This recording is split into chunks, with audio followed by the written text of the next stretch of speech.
Quando eu era ombudsman da Folha, eu tinha total liberdade que me era dada pelo jornal. Isso eu recebi por escrito e não procurei saber outra opinião, se concordavam, se não concordavam com o que eu falava. Sempre achei que a minha função não era, a minha função maior não era divulgar as opiniões do jornal, nem dos seus secretários de redação. A minha função maior, eu estava ali para criticar, para ser oposição, para me opor e contestar as versões que o jornal procurava afirmar. Independentemente do que estivesse acontecendo, eu tentava ser um ombudsman contra a opinião majoritária que era divulgada pelas manchetes, pelos artigos, pelas coberturas, pelas reportagens do jornal. Eu achava que essa era a minha função, dar um outro lado que contestasse o que o jornal queria aprovar ou ver imposto. Então, tinha esse meu, vamos dizer assim, essa minha posição de princípio.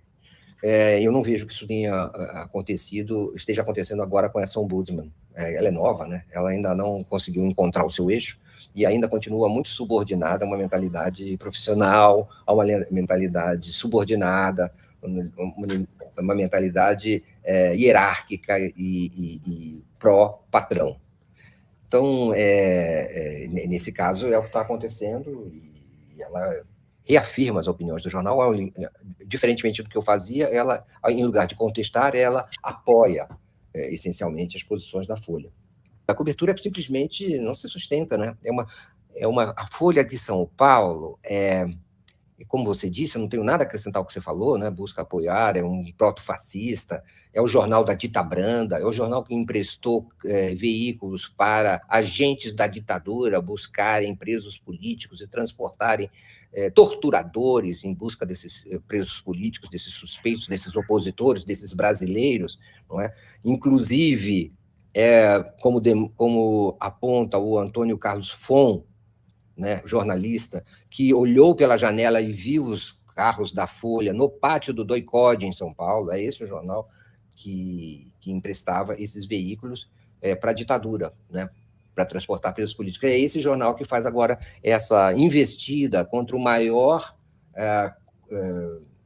brasileiro, o mais responsável, aquele mais agudo combatente contra o golpe de 2023, de 8 de janeiro de 2023, o ministro do Supremo Tribunal Federal, Alexandre de Moraes, o qual é também o alvo permanente das hordas bolsonaristas, as gangues e as milícias digitais que buscam o tempo todo agredi-lo, desqualificá-lo, desmerecê-lo e a sua família com ameaças contra filhos, contra a mulher, permanentes e contra a vida do próprio ministro por causa dessa sua atuação absolutamente independente, reta, poderosa, corajosa em defesa do Brasil e contra essas mesmas milícias, que tentaram o tempo todo desmoralizá-lo e desqualificá-lo e buscam agora, como a Folha, carregar de suspeição, de parcialidade a atuação do ministro. É esse o plano em que a Folha se insere.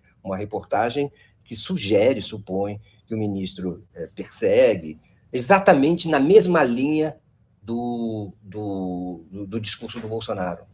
E a Folha, enfim, tenta abrir essa porta, dar oxigênio a esse tipo de declaração de parcialidade e impedimento. No fundo, o que a Folha quer é o impeachment do ministro Alexandre de Moraes, para que ele pare de exercer essa pressão contra o golpe, contra o bolsonarismo, contra as milícias digitais, contra as fake news, e libere o Bolsonaro para voltar ao poder. Não é? É uma tentativa de fazer com que o Bolsonaro retorne, seja reabilitado, seja anistiado. É nessa campanha que a Folha se insere, com o apoio da extrema-direita brasileira e mundial, com o apoio de Elon Musk e com o apoio de Donald Trump. O Elon Musk do Twitter e Donald Trump fora nos Estados Unidos. Falar de Elon Musk é falar de Glenn Greenwald, né, também. E o Glenn de hoje não é o mesmo Glenn dos vazamentos que o consagraram. Né? Ele é uma pessoa que mudou do tempo do Snowden para cá. Eu lembro também que ele ganhou o Oscar, vocês lembram, né? Ele não só ganhou o Pulitzer, como também ganhou o Oscar,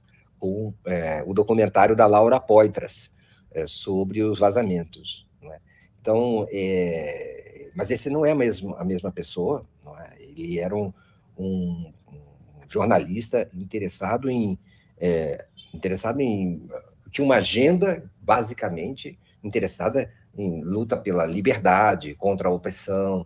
Ele é advogado, nem é jornalista, né? Quer dizer, de origem, de formação, na luta pelos direitos civis nos Estados Unidos, associado à esquerda americana, e ele passou a ser, hoje em dia, mais uma pessoa associada ao Donald Trump, ao Partido Republicano, um pouco paranoico, me parece, não é mais aquela pessoa guiada por interesse jornalístico livre, mas um pouco assombrado por uma ideia de que há uma conspiração contra as liberdades nos Estados Unidos, praticada pelo Partido Democrata. E essa conspiração no Brasil é praticada pelo PT, pela esquerda, pelos partidos que estão, digamos assim, perseguindo o bolsonarismo. Então, tem essa mudança que ele foi vivendo à medida que a situação, como disse a Hilde, se polarizava nos Estados Unidos ainda mais, e em que passou a haver uma reação contra o Donald Trump, contra seu governo, contra suas mentiras, ofensas, manipulações. E ele encarou esse movimento contra o Trump contra um movimento contra essas liberdades, né? E deixou a um certo ponto, ele virou o fio, deixou de estar preocupado com a informação e passou a estar preocupado principalmente com essa luta contra o que ele vê como sendo uma opressão e tudo. Então, isso se dá no Brasil, e a principal personalidade que ele vê como sendo opressora no Brasil é o regime, que ele chama de regime, comandado pela Suprema Corte Brasileira, e especialmente o regime de censuras comandado pelo Alexandre de Moraes, um regime que ele considera como repressor. Ele está achando que ele está lutando contra uma ditadura no Brasil. Ele é o próprio representante de ditadura e agora acha que ele está lutando contra uma ditadura. A Folha, antes ainda de falar do Musk, a Folha está buscando uma entrada para favorecer um novo golpe ao estilo do golpe contra a presidenta Dilma Rousseff. Ela até criar um escândalo que mobilize e energize, não é, o centrão e a base parlamentar de oposição no parlamento para que um pedido de impeachment prospere, seja aceito pelo Lira, e seja encaminhado, levado adiante. Há um certo desespero, porque isso não está acontecendo. E aí qualquer denúncia que apareça vai merecer grande destaque por parte dessa mídia golpista. O Elon Musk é um personagem que se julga além, todo-poderoso, fora do alcance das forças humanas, sobre-humano mesmo. E isso traz muita arrogância. Ele não é um deus, ele não é nem mesmo um semideus. Ele é um personagem que pode ser atingido pelas leis e pelos regulamentos de cada país, como está sendo atingido pelos regulamentos brasileiros, e terá que enfrentar e está enfrentando o maior oponente que ele pode encontrar, talvez no mundo, que é o ministro Alexandre de Moraes. Se não for enquadrado, se não se enquadrar, se não aceitar as leis brasileiras, será eliminado, não é? Será eliminado do país. E chegou a hora de fazer isso. Chegou a hora de dizer basta, o Brasil não é essa bagunça, não é esse quintal, não é essa privada dos interesses americanos, da arrogância americana. Não é? É preciso que isso seja feito, ou pelo governo Lula, ou pelo Supremo Tribunal Federal, e o homem certo para fazer isso, pelo menos agora, vamos ver como é que ele se comporta no futuro, mas até agora quem está se mostrando com essa têmpera é o ministro Alexandre de Moraes.